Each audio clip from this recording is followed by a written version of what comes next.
Okay, so I'm going to go over the developer update that was released earlier today. Went over it on stream. It took me 40 minutes. There's a lot to go over, but I'm going to keep it as brief as possible. I'm not going to promise anything. Last time I said a video wasn't going to take 30 minutes. It took over 30 minutes. So yeah, the new Prestige update is here with the progression and everything. Basically, if you Prestige, your perks are unlocked on all the other characters in the loadouts immediately, so you don't have to level up the blood web. If you get P3 on all your characters, all of the perks are in everyone's loadout at level 3. That's pretty good. The Shrine of Secrets got a bit of an update, so when you buy a perk in the shrine, it's immediately unlocked, and prestiging is now automatic, not optional. You don't lose anything when you prestige anymore, and you can prestige endlessly. You also get some bonuses when you prestige. If you get to prestige level 7, 8, and 9, you actually get little charms for your character that are perk icons of the perks that are on that character. So that's pretty cool. And the prestige bloody cosmetics are now prestige level 4, 5, and 6 instead of 1, 2, 3. 1, 2, 3 just unlocks the perks on everyone at the respective tier. If you already have prestige 3'd people and you have the cosmetics, you're not going to lose them. They're yours to keep. But yeah, that's basically all you got to know about the system. It's coming on the new PTB. Next is some matchmaking incentives. So basically, different times of the day in different regions, queue times are longer, blah, blah, blah. So what they're doing is basically to kind of push people to play the role that needs more people, whether it be survivor or killer, they're going to offer bonus blood points. So it depends on the time of day and region that you're in. Anywhere from 25% bonus blood points to 100% bonus blood points, which is basically 4 stacks of barbecue and chili. Yeah, so basically they've made barbecue or Wigglyf base kit. If queue times are long, you can get bonus blood points, plus any offerings that you might bring. So that's pretty nice. Now we're on to some pretty big stuff. So with them changing all the perks in the game, they are also changing the base game because they understand why people are bringing certain perks. So we got some changes to generators. Generators now take 90 seconds to repair, up from 80, which is actually a pretty sizable increase. And next is the one that I'm really excited about, is that kicking a gen will actually now do something. One of the reasons why I and a lot of other content creators and just players in general don't kick gens is because you don't get anything out of it. It's you start regressing the gen. It takes 4 seconds to undo 1 second of generator progress. It's absolutely comedic. So now every time you kick a gen, it's a mini Pop Goes the Weasel. It's a bottle Pop Goes the Weasel. It's 2.5% of gen progress gone like that. And if survivors wants to stop the generator progress from regressing and they tap it, you can just kick it again. That's another 5%. So, or 5% total at that point, 2.5 and 2.5. So you lose 2.5% every single time the killer kicks a gen. Base kit. That's fantastic. And they also have killer buffs. So they're kind of trying to counteract the whole W meta. And they've made a bunch of perks base kit. So the first thing that they did is they've actually made Brutal Strength base kit. So you now kick pallets, walls, gens 10% faster across the board. They also have made it so that when a survivor gets hit, instead of running away for 2 seconds with the speed boost, it's now only 1.8 seconds. Not a big difference. I don't think you'll really notice that. But hey, we'll have to see how that really goes once we get our hands on it. But they've also made Save the Best for Last base kit. So right now it takes the killer 3 seconds to recover from a basic attack. It's now going to take the killer 2.7 seconds, which is the same as 2 stacks of Save the Best for Last. So 10% faster, gen kicking, wall breaking, pallet breaking, plus 2 stacks of Save the Best for Last base kit, which is really nice. So now pre-dropping pallets is less advantageous because the killer can pick it faster. And yeah, it's really cool. Bloodlust though is not so cool. This is kind of cringe. They're making Bloodlust like easier to get, which I think is like fucking stupid.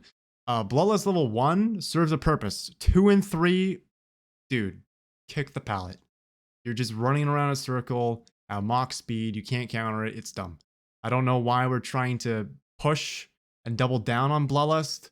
We should be moving away from Bloodlust and fixing maps. Maps are the reason Bloodlust is a thing. Let's fix maps, then remove Bloodlust, not make Bloodlust even easier to get and better to use. Like, just fix maps. Just make loops fair. And then we can not have this whole thing here. So yeah, this whole section here basically just revert it. Like literally just this entire thing, just revert that. That's great. Camping and tunneling has been addressed. So basically they understand that getting tunnel is pretty shitty. So they're making it so that every time a survivor is unhooked, you get borrow time. Borrow time is base kit. You get 5 seconds of endurance and you move 7% faster for 5 seconds. But every single time you get unhooked and this effect triggers, there's a new conditioning in the game called the conspicuous action. And this is like an umbrella of sorts of all different actions in the game. You know, decisive strike, right? When you get unhooked, you have all these actions that you can and can't do. This is basically that with the new addition of opening an exit gate. So when you have this base kit borrow time and you open an exit gate with it, it stops. You no longer have endurance. You no longer have the speed boost. It's gone. You can't repair a gen with this. You can't unhook with this. You can't heal with this. You can't cleanse or bless with this. If you get unhooked, the only way to take advantage of the endurance and the haste effect is to be tunneled, is to be chased, is to run away from the killer. You can't sit on a gen in front of the killer's face. It just won't work like that, which is good. It's smart. And along with that are a lot of perk changes. Some good, some bad. I'm going to just go in order as quickly as possible, give you my thoughts on it. Barbecue, they just removed the blood point bonus because it's effectively base kit now with the matchmake incentives. Plus the grind is a lot easier than before. So base kit. Ruin, this is too far. So Ruin has been nerfed to 100% regression instead of 200%, which is fine. Okay, whatever. But now it deactivates completely. The totem self cleanses itself when a person is killed. When a survivor dies, I presume also disconnects, Hex Rune's gone. It stops working. It's gone. I hate that. I think that's too much. Just nerfing it to 100% is already a good nerf. I think the whole thing of it going away completely needs to just not happen. Pop Goes the Weasel. This is a fine change.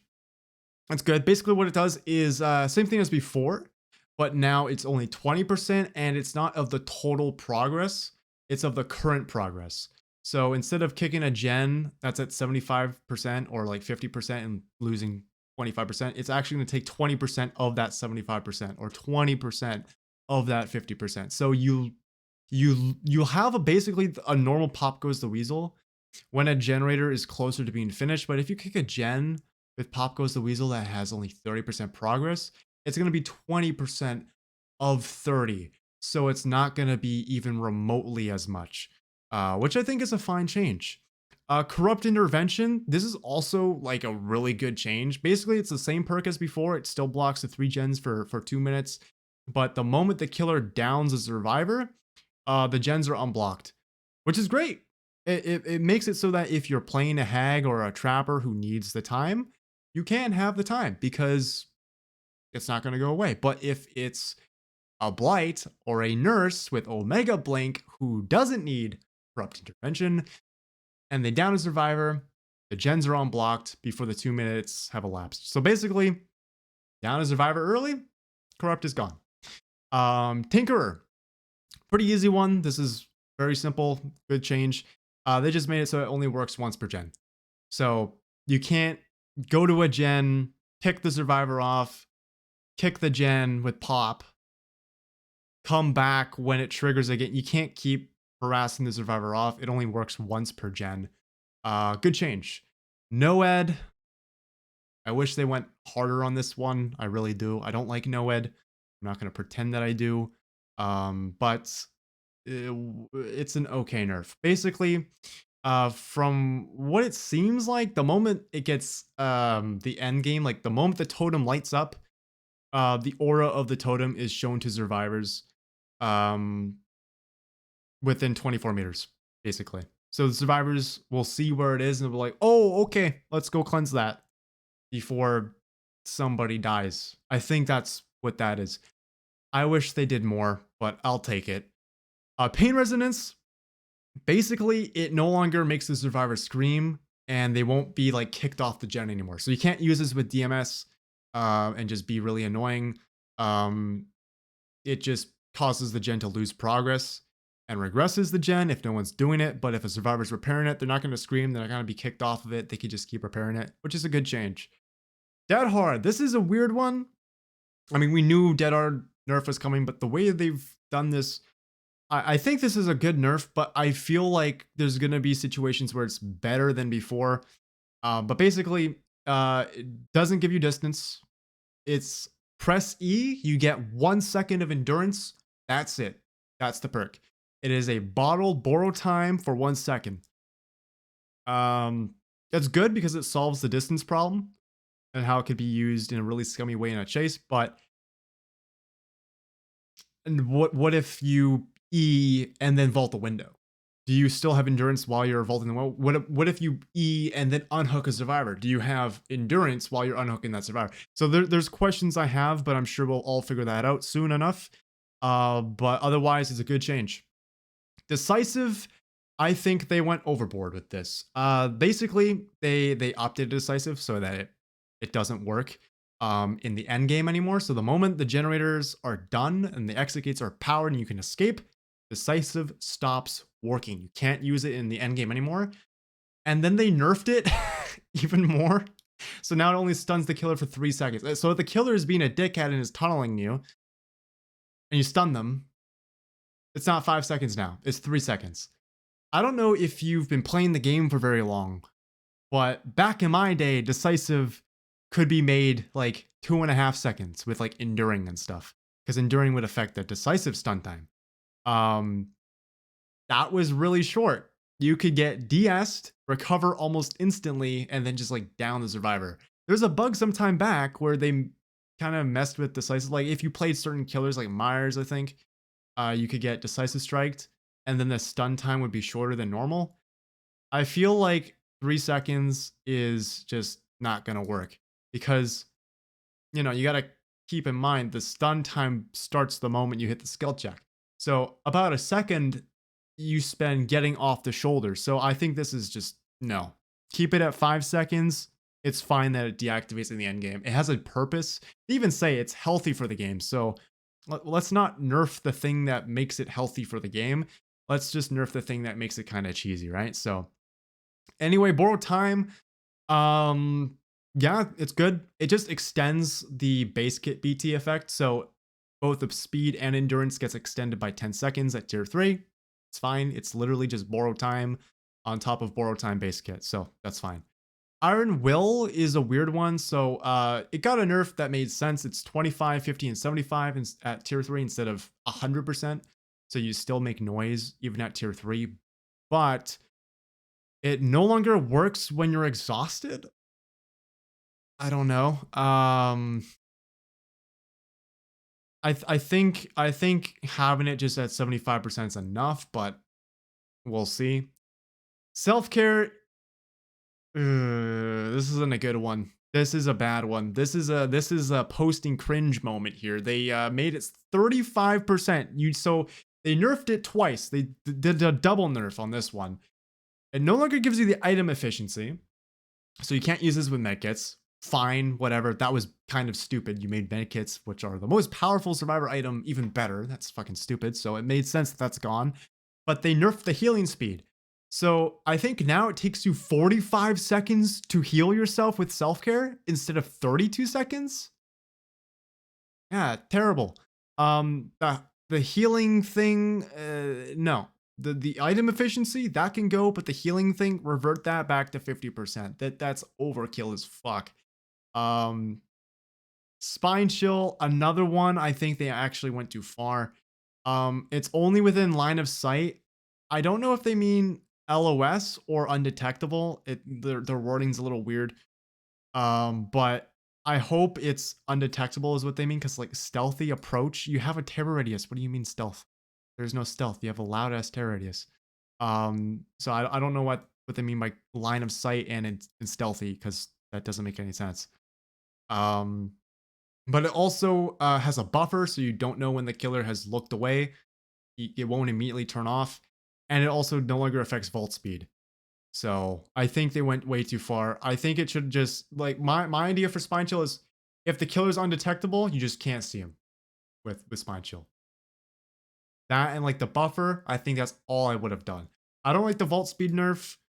I don't like how they're restricting this to LOS. If the killer, if it actually is in line of sight, this is fucking useless, because if the killer has line of sight on you, chances are you see the killer. So this is kind of pointless. Not a fan. Now we're going on to the other perks in the game that they're changing. So Overcharge, this is absolutely fucking disgusting. This is so when you kick a gen, it starts regressing at 100%, and it will grow to 400% regression speed in 30 seconds. So if the survivor doesn't stop it, you're going to be regressing a gen at 400% speed.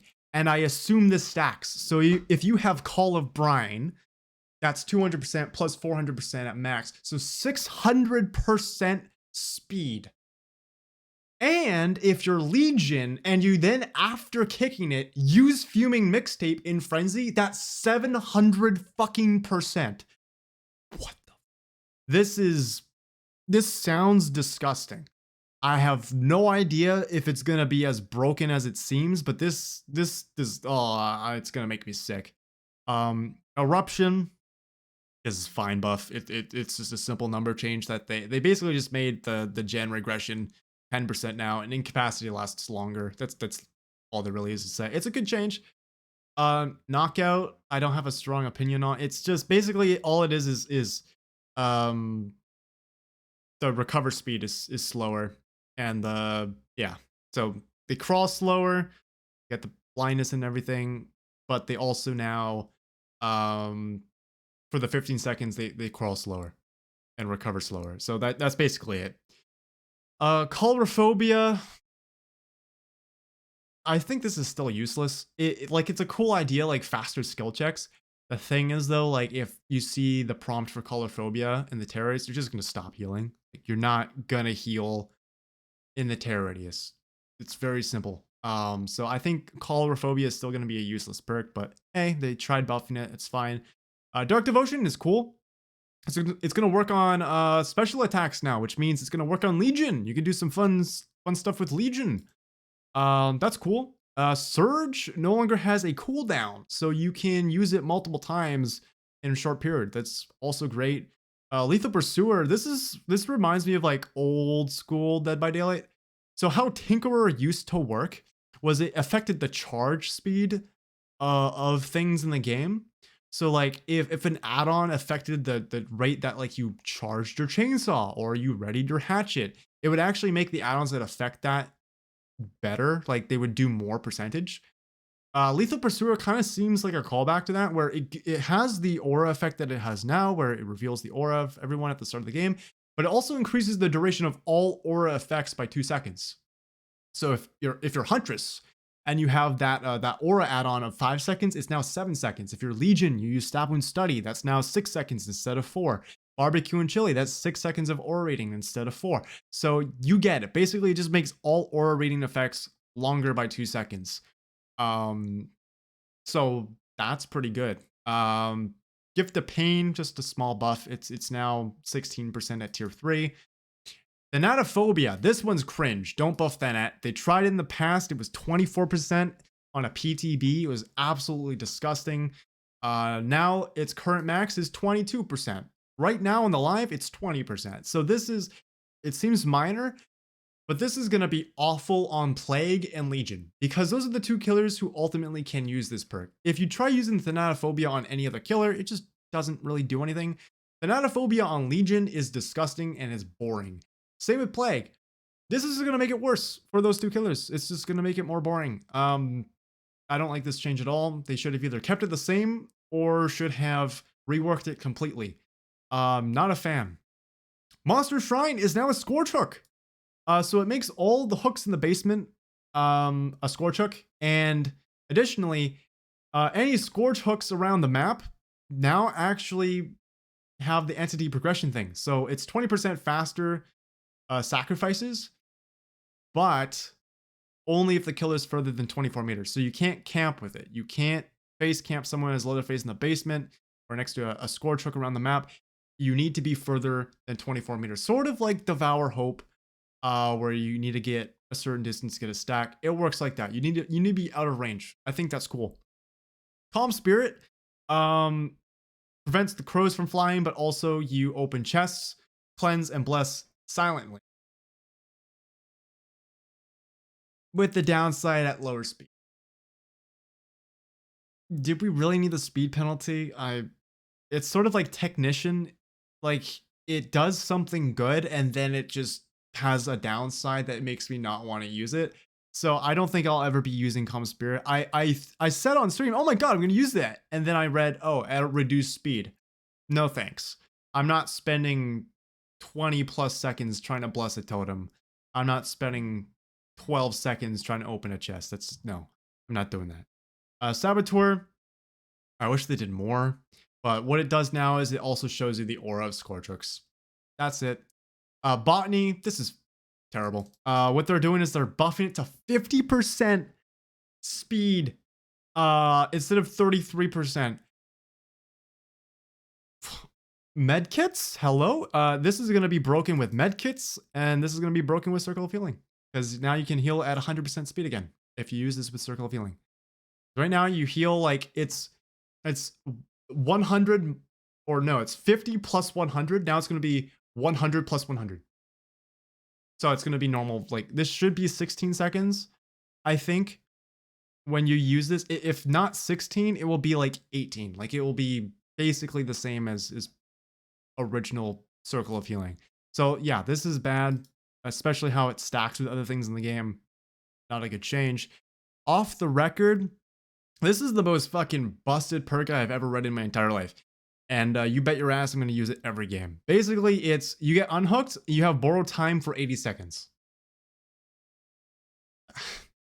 Yeah, I don't know what else to tell you. There's very clear issues with this. Like, you can now just infinitely take a body block. Like, the downside with borrowed time, if you're trying to body block, is okay, the killer can wait it out, right? It's 15 seconds. The killer can just like wait it out, whatever. What you're gonna have with this is you're gonna have people who are able to take a body block for 80 seconds. For 80 seconds of endurance. 80 seconds. There are so many situations where this will be literally like as busted as Release Medal of Man. This is a terrible idea. This is awful. Absolutely awful. This needs to be like at most like 30 seconds. At most. 80 seconds of this shit? Oh my, you're fucking high. Absolutely not. Lucky Break. Got a nice buff. You can basically refill it. Basically like Pebble. I don't even know what the perks. Diversion. Like Pebble, Diversion, when you are in the terror radius, for every second, it refills, basically. So you can reuse Lucky Break more than once per game. Pharmacy, you're just, whenever you're injured, you get a med kit every time you search a chest. So it has some conditioning. It's not just while healthy now, it's while specifically injured. You can open a chest, and every time you open a chest, you will get an emergency medkit, which is pretty nice. Soul Survivor, this seems kind of shitty. This is just like Left Behind, like original Left Behind, where it would increase gen speeds.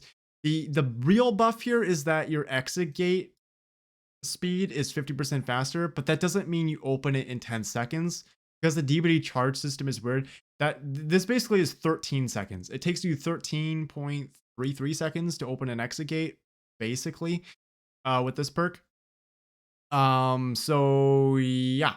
10 seconds would be 100%. So that yeah, this is like 13.33.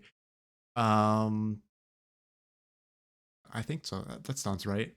But yeah, I wish it did something else and something more impactful. The gen speed thing is useless because who does gens when you're the last survivor? And the gate opening speed can be helpful, but I don't think it's worth the slot. That's gonna be like such a niche situation, so I'm good. Distortion, basically the same thing I said for Lucky Break. You can just refill it. So once you use your stacks, every second you're in the terrace, you gain progress, and then you get a token basically. So you can refill tokens. And lightweight got a bit of a rework, so scratch marks are more sporadic, and you also lose your scratch marks in 5 seconds instead of 7. Default is 10. So that seems like a decent buff. Deja Vu is now repair speed, so if you're repairing a generator that is revealed by Deja Vu, you repair it faster. It's cool. No One Left Behind, it increases the bonus of unhooks by 7%. So basically, you know how when you unhook someone, you have that borrowed time base kit effect? In addition to the endurance, it gives you the haste effect of 7%. This seems to add another 7%, so 14% speed after you unhook someone. The person who gets unhooked gets the 14% total. So that seems pretty good. Darksense got a bit of a rework. So now when a generator is powered, it basically like triggers. And so the next time the killer is close to you, you see the killer's aura for a few seconds, which is pretty nice. Tenacity, kind of a weird buff. It's basically that Iron Will bug in the dying state, like the silent Grunts of Pain and dying state, with the crawling speed. So yeah, basically you're almost silent on the ground and you move faster. Hope, the one I'm really excited for here. Basically, Hope no longer has a timer. So you can you get Hope, you move 7% faster. It no longer is limited to 2 minutes. That's a really good perk. Overzealous got a buff. It's now 8%, and if you cleanse a hex totem, it's 2 times the percentage. So if it's 8%, it's going to be 16%. That's nice. And finally, the last perk, Jesus Christ. The last perk is We're Gonna Live Forever, which no longer has the blood point bonus because of the grind reduction and the blood point bonuses effectively being base kit with the matchmaking incentives. But in addition to its current effect, every time you res someone, after triggering the perk like you used to, like you get a flashlight save, you take a protection hit, whatever.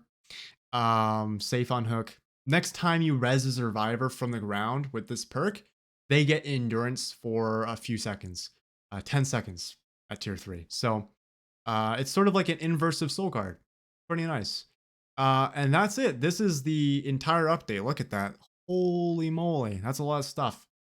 So yeah, those are my thoughts on the developer update. A bit of a run through of it as well. Tried to keep it brief and explain some things. I didn't want to go off on tangents or anything. So yeah, I think it's pretty good. Behavior, you've done a pretty good job. And yeah, that's all I really gotta say. It's just damn good update, bro. Damn.